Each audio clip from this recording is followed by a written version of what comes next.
Your favorite PGA and LPGA legends, pros and top instructors are right here every week on Next on the Tee. Join Chris as the greats of the game share their stories, insights and playing lessons. Now, back to Chris and more of the show. All right, now back with me here on the French Lick Resort guest line is one of my all-time favorite guests. And not only just because of her golf knowledge, but just what a wonderful individual she is as well, and that is Debbie O'Connell. Let me remind you a little bit about Debbie's background. She is an LPGA Class A teaching professional and club professional as well. In 2002, she was named the LPGA National Professional of the Year and the LPGA Southeast Section Professional of the Year as well. 2004, her high school alma mater, Ridgewood High up in New Jersey, inducted her into their Athletic Hall of Fame. 2007, she won the inaugural Nancy Lopez Golf Achievement Award, which is given annually to the person who emulates the qualities valued by Nancy, which are leadership, passion, giving, and approachability. In 2008 and 2009, she was named a top 50 instructor by the LPGA. In 2010 and again in 2012, she was recognized by Golf Digest as one of the top 50 female teachers in America. 2016, she was named a Northeast Section Teacher of the Year. She's also a media pro, having done stints with Ladies Links 4 magazine and on the LPGA website as well, lpga.com. She hosted her own show, the Debbie O'Connell Radio Show, for a decade, and Par for the Course TV show as well. She is also the founder of Golf Positive, which offers multimedia golf tips and articles to enhance both your golf game and your life as well. She's written a book titled Golf Positive, Live Positive, Lessons in Golf and Life. And tonight's sort of a milestone for her here on the show. This is her 10th appearance with me, and I couldn't be more grateful to have Debbie as a part of the show. Hey, Debbie, how are you, my friend?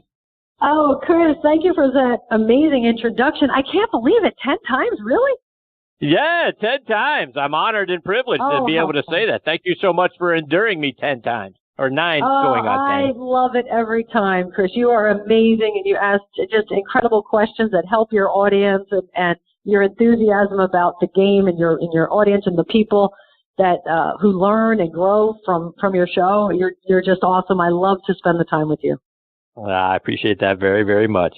So, Debbie, tell me about you. I was all hyped because you had some lofty goals for your golf game this year and got sidetracked a little bit by an injury. How you doing? You okay?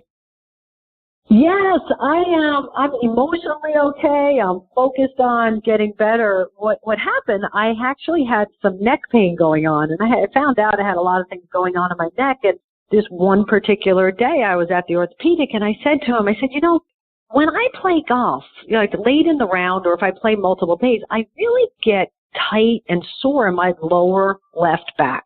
And that's happened for years. And then I said, sometimes I get pain in my groin.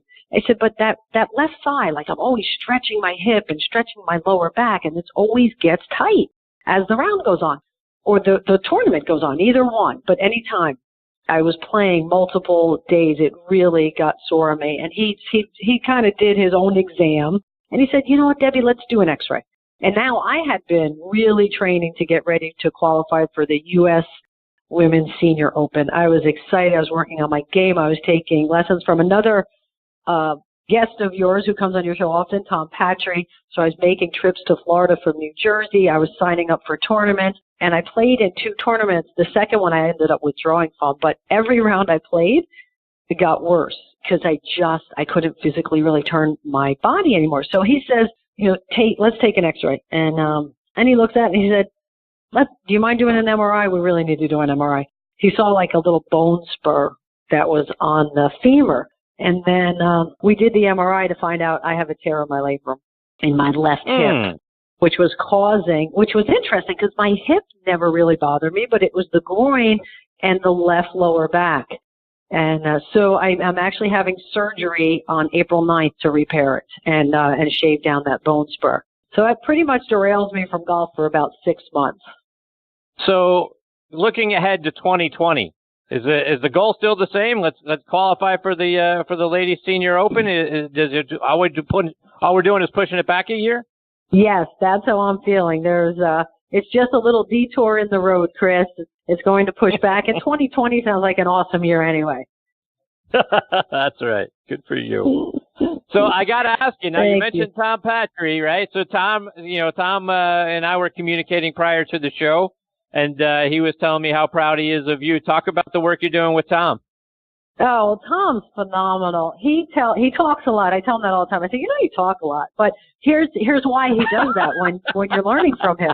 I tell you, he tells you a story, and what I have always found is the best way to learn a lesson is to hear it told in a story. He's so smart, and he knows this game, and he knows how to make you a player. He doesn't just make you have an awesome golf swing or a great short game, or, improve your putting. What he does is he makes you a player out there. How do you think? What kind of shots are you going to perform? And he ups the level. His curiosity about this game for so many years has absolutely made him one of the best professionals ever. And he's still in search of more and more and more, and that's what makes him so good. He's constantly asking questions. He thinks, he's thinking all the time. How can I do this better? What can I learn? Who can I learn from? Who can I talk to? And anytime he's around anyone that he believes he may learn something from, he's asking questions and he's listening.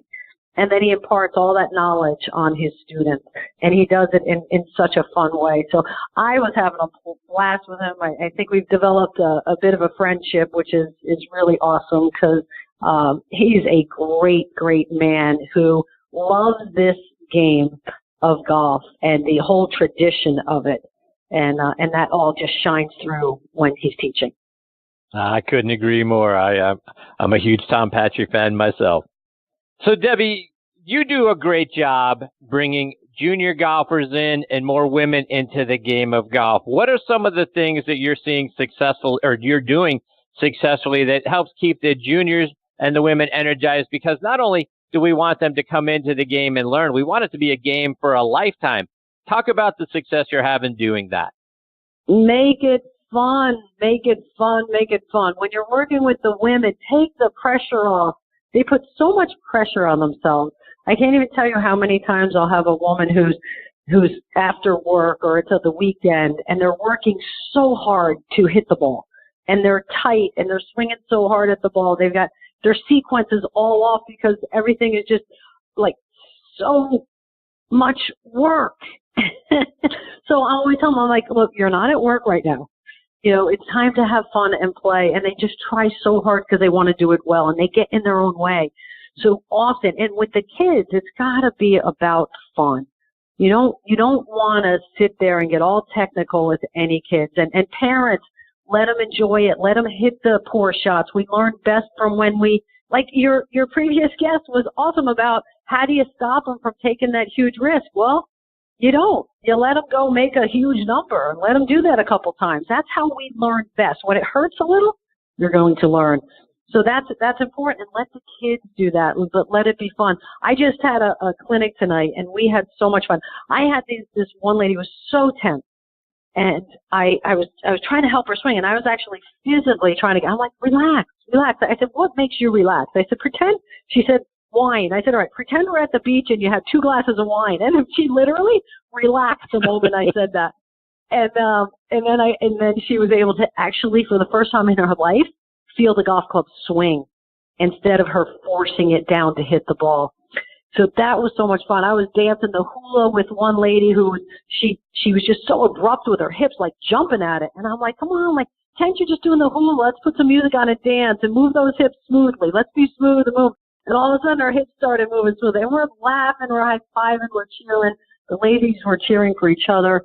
And it's the atmosphere that, hey, it's just a game.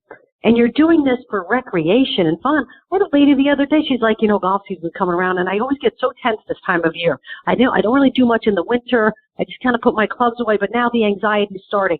I'm like, wait a minute. You play for fun, right? Just in a league. You're not trying to make a living. It's okay to hit poor shots out there as long as you have fun.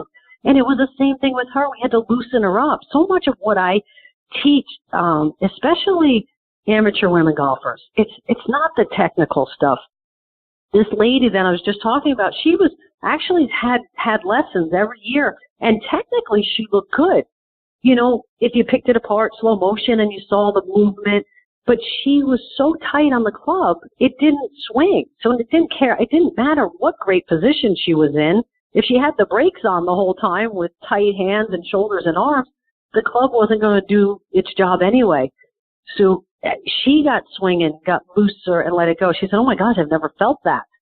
So I think that's really a huge part. And for teachers to recognize what causes some things, and a lot of times it's anxiety and tension and trying too hard and not wanting to embarrass ourselves, and the student getting in their way. And even if you get them in that perfect position, what are they feeling? What are you seeing as far as tempo and timing, and then helping people get out of their way with that? So that's kind of my strategy with a lot of these women. My go-to is if they're like, I'm not an athlete, I'm like, well, do you like to dance? And when they say yes, I'm like, all right, great, because that's what golf is. It's tempo, timing, rhythm. When they say no, I'm like, oh, okay, let's find something else. But it's fun. Yeah. We need to make this fun. It's a game, and we want to be welcoming and get them to laugh. Tee it up in the fairway if they're a beginner not playing in a league. Do things that make it more comfortable for people. And Debbie, for those of us who have, junior golfers, right? We're the parents of junior golfers. Are we the problem? Our expectations and what we want, and how we want them to play, are we putting too much pressure on the kids so that you talk about it's just a game? Are we part of the problem? I would say I would never make a blanket statement like that. Because I've had some of the most amazing parents who just watch quietly and cheer, and when they see a neat shot that goes up in the air, even ones that aren't great, but hey, look, you really held your finish good. I've had many parents like that. I really have. I think when the junior athlete is quite good, and I've had those as well, and then sometimes starting to play in some junior tournaments and competing, and then all of a sudden they see, oh my gosh, we have a star here, and the possibilities that could happen. I do definitely believe that where there's a big push, there's this pressure. I know of some kids who would get yelled at if they didn't play well or they had bad holes, and it wasn't what Nancy Lopez's dad would ask her after a round. And what she asked me after one round when I didn't play very well, she said, did you try your best on every shot? And if the answer is yes, then golly, be proud. Be proud that they tried their best on every shot. And that means getting emotionally ready, mentally ready, feeling confident, letting the last shot go and saying, okay, let me do my best on this shot and one shot. And when you can teach your child to do that, then one, you're going to have a better player on your hands than if they're feeling pressure the whole time, and that they know, you know what, if I just do my best every shot, my parents will be proud. And then, you know what will happen? They'll hit better shots because now there's no pressure on them. But yes, I do think, and unfortunately, that happens all too often. But there are also many parents who just encourage and are proud of the kids for being out there and trying their best. Debbie, switching gears just a little bit, I want to get some playing lessons from you. And I've got my annual buddies trip coming up here in a few weeks, and I need some help in a couple of different areas. One, with my 3-wood off the deck. Hey, when you got those fairway shots on a par 5, hitting the 3-wood right there off the fairway. Too frequently, I'm hitting that shot fat. What do I need to do differently to get better contact? Chris, I had a challenge with my 3-wood once a long time ago, and I had a tendency to top it when I would miss it, and it rolled down the fairway. And so I was playing in this one tournament, and the first time I took the 3-wood out, I cold topped it, and it was a team event, and I had a partner kind of look at me like, what was that? And it rolled. This is a professional event. And then there was later in the round, I really wanted to hit 3-wood again. And I'm like, wow, this is a perfect shot. It's a par 5. I get real close. And I said, you know what? I can do this. I said, stay in the moment right here, this club. I've got this. And instead of what I did the first swing, because of my past experience with topping it, the first swing, I was like, all right, now just stay down and hit the ball. Come on, just really stay down. Then I topped it. So the next time, and here's what I think would help you, especially because it'll help you get the clubs through and not bottom out too soon. Think of the target. And I changed my thinking, and I kept the mantra because I didn't want the doubt to jump in, which sometimes happens unexpectedly. You're like, you think, oh my God, don't top it or don't hit it fat. You don't want that to come in. So what I did in this situation later in the round, I'm over the ball, and all I kept saying was target, target, target. I kept that word going in, and I focused on target mentally, and my visual was of the club swinging through to the target. It wasn't about the ball. It wasn't about hitting the ball at all. And once I got the club swinging through to the target and then letting myself make my normal golf swing and trust it, but the mental part about being on target, I started hitting my 3-wood again very well. And that'll be the key for you. That's why you have me on the show this time of year, right? Because every time we've done this little playing once and you've made money, I'm supposed to get a percent, right. I don't think I've gotten a check in the mail because every time you write me and say, that really helped me. So yeah, that would work. Get your mind on the target. Look at the ball, but mind is on the target, and you're thinking target. You're swinging through. A great word is finish, because if you hit your other shots well, it's not mechanical in your swing. Is that something's going on with that club in your mind? All right. Not so much. So let's talk about the other shot. Yeah, let's talk about the other shot that causes me some anxiety, and that's the greenside bunker shot. What's the best way to make sure at least I'm getting the ball out of the bunker and onto the green and giving myself an opportunity to save par? Here's the secret. When you get in the bunker, when you're switching your feet back and forth, you feel like you're dancing and you loosen up and go, all right, let's just play in the sand. Come on, baby, let's do the twist. I say that for fun, but really, one, relax. It's just sand. The pros love it. They're looking to hit the ball in the hole, those pros. But absolutely, I think one of the biggest mistakes a lot of people make is they don't follow through. You kind of slow down, you get careful. You don't want to skull it and hit too far. All these maybe past experience that might have happened. But hit that sand out of the bunker and truly follow through. I think you saw one of the drills I did on the Golf Channel, which was hitting some marshmallows out of the bunker. That's right.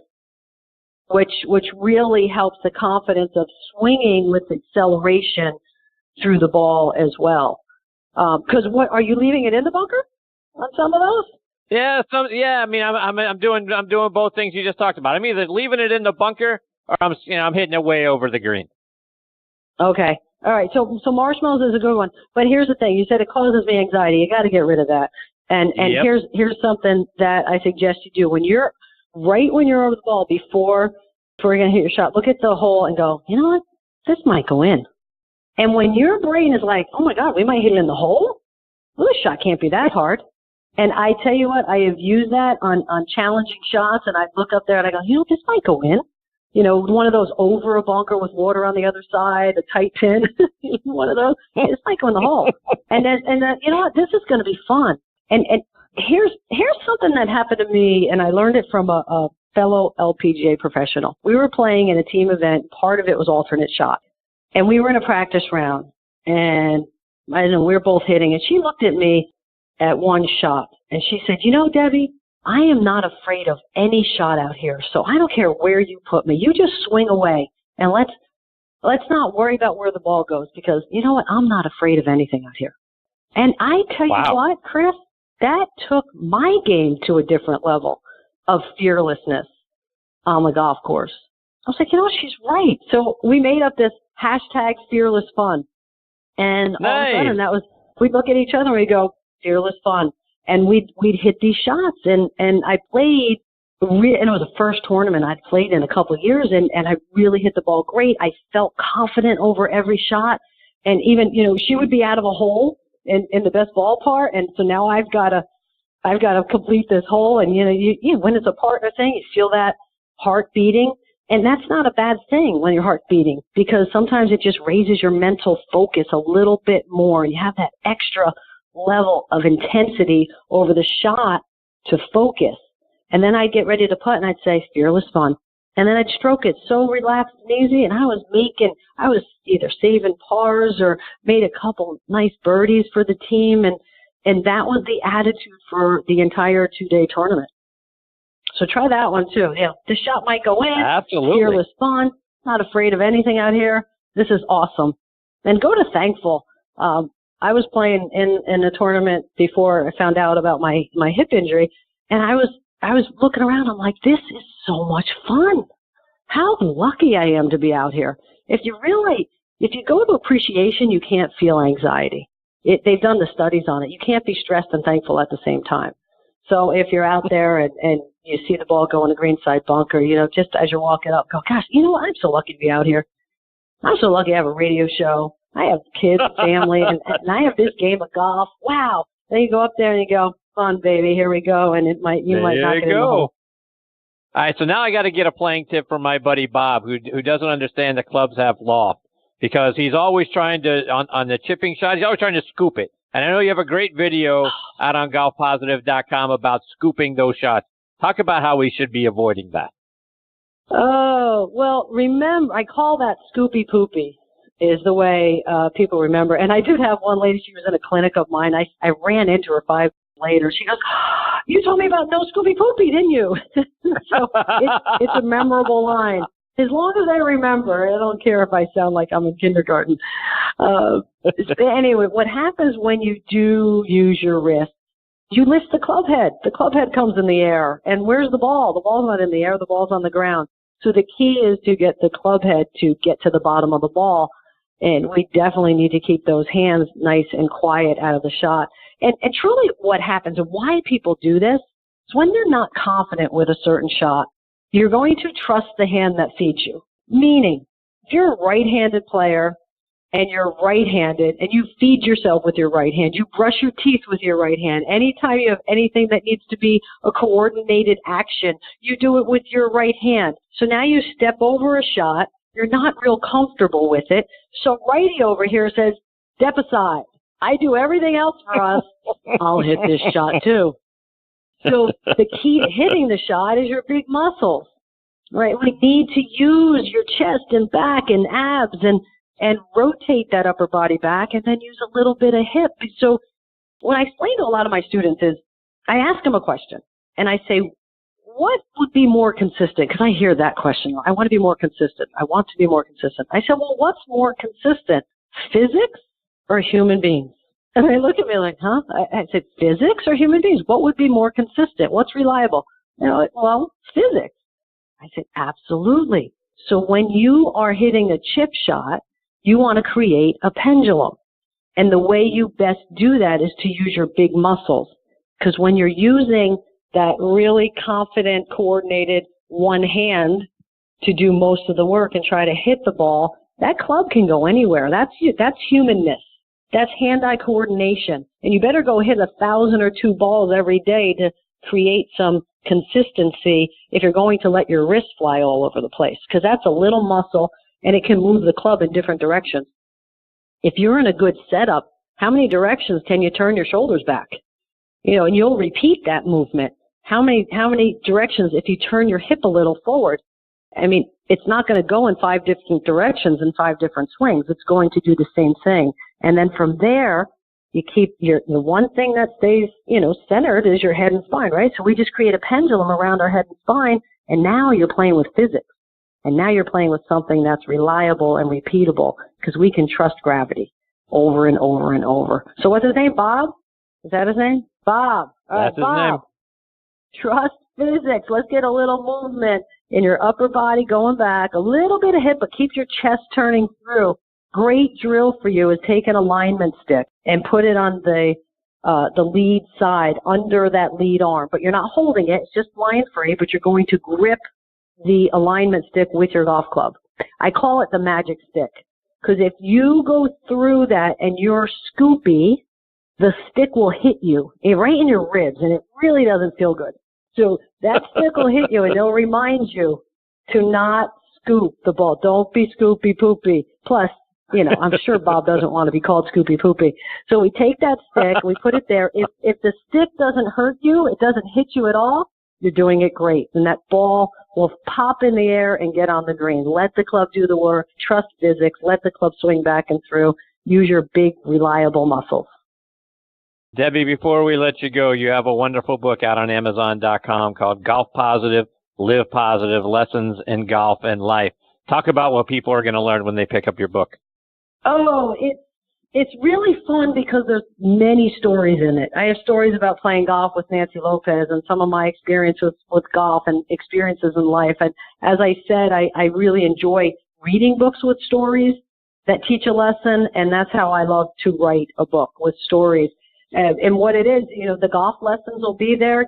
Bob, you better order it because I think that drill is in there too. So Bob can learn his chipping. But then what I do is I say, now in life, that's a short shot in golf. And in life, it's important to set short-term goals. So then I talk about short-term goals to go along with the chapter about chipping, the little shot. And then when I talk about pitching, I teach that shot, how to hit the ball in the air and get it over something. And then the question for life is, how well do you get over obstacles in life? And then there's that, the rest of the chapter is all about getting over obstacles in your own life. And it's all research-based, and it's strategies and formulas that I've learned about, that I've put into my life that have worked, that I've taught people, and I've seen the success of it. So for the golf part, as well as the life part, you'll learn lessons. It'll be a fun way to learn. There's stories in there. And the response I've gotten from people has been really neat, very positive about it, enjoyed. My aunt was so funny. She said, I haven't read a book in so long, so I figured I had to read yours, and I thought I'd read a few pages to tell you I read it. She said, but I read the whole thing, even the golf part, and I'm not really golfing anymore. I mean, she was shocked at herself that she got into it and really enjoyed it. And my dad even read it. My dad read the whole book. I was like, you did? And he said, yeah, I read it. Oh, man, those stories were great. He was like, wow, I'm proud of you. That was really good. I really liked your book.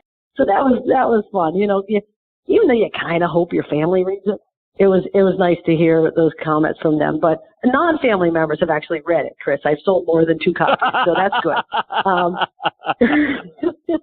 And I've gotten positive responses too. I think people will enjoy it and put the lesson, especially those life lessons. It's all about, gosh, waking up with some joy and passion and appreciating life and living every moment. Because, Chris, we're all going to go through hard times, especially if we're caring, loving people.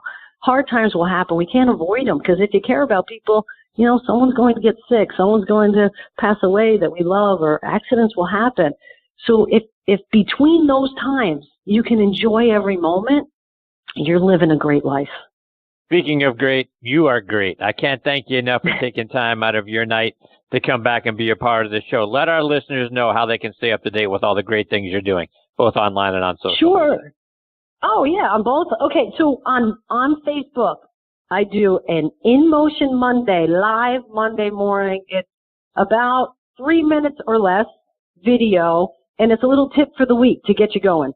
Friday is Fun Friday. So I try to make that lesson a little more fun and a fun thing to do over the weekend.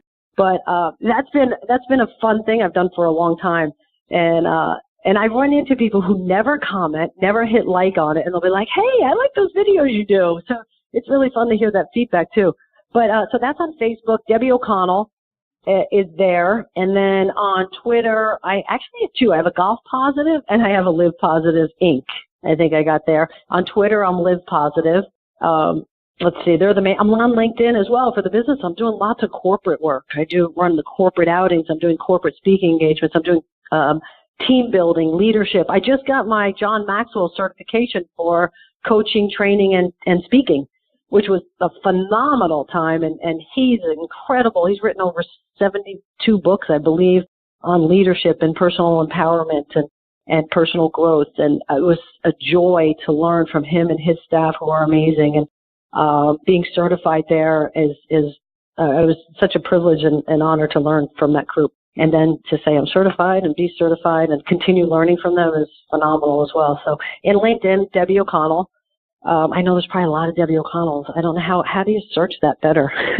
Just Debbie O'Connell, I'm not sure. Online, right now I have 2 separate sites. I have the Golf Positive and the Live Positive, but pretty soon I have a new website launching. I've been working on it for a long time. I'm excited to be launching that soon. I don't have the actual launch date, but it's pretty close to being ready, and that's where everything will be housed under one website. But anything Golf Positive, Live Positive, my name should come up, and you should be able to find me. And I'd love it. I'd love for people to follow me, friend me, tweet with me, all that good stuff. I try to get on all of that as much as possible. Well, Debbie, thank you so much for taking time out of your incredibly busy schedule to come back. 10 great visits, and I'm already looking forward to number 11. I hope that comes up very soon, my awesome. friend. Thank you, Chris. I appreciate it. You're the best. It's been a pleasure. Thank you, Debbie. All the best to you and your family. I look forward to catching up with you again soon. Good luck in your trip with your buddies.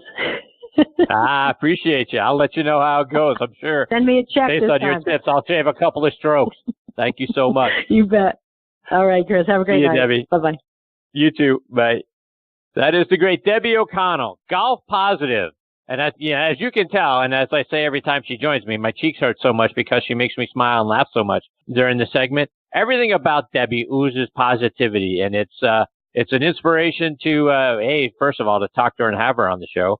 And then when you check out her videos on the Facebook Live stuff that she's doing, you check out her videos, and if you go to YouTube, you can find a lot of stuff there. And as you know, she links back from her website over to there as well.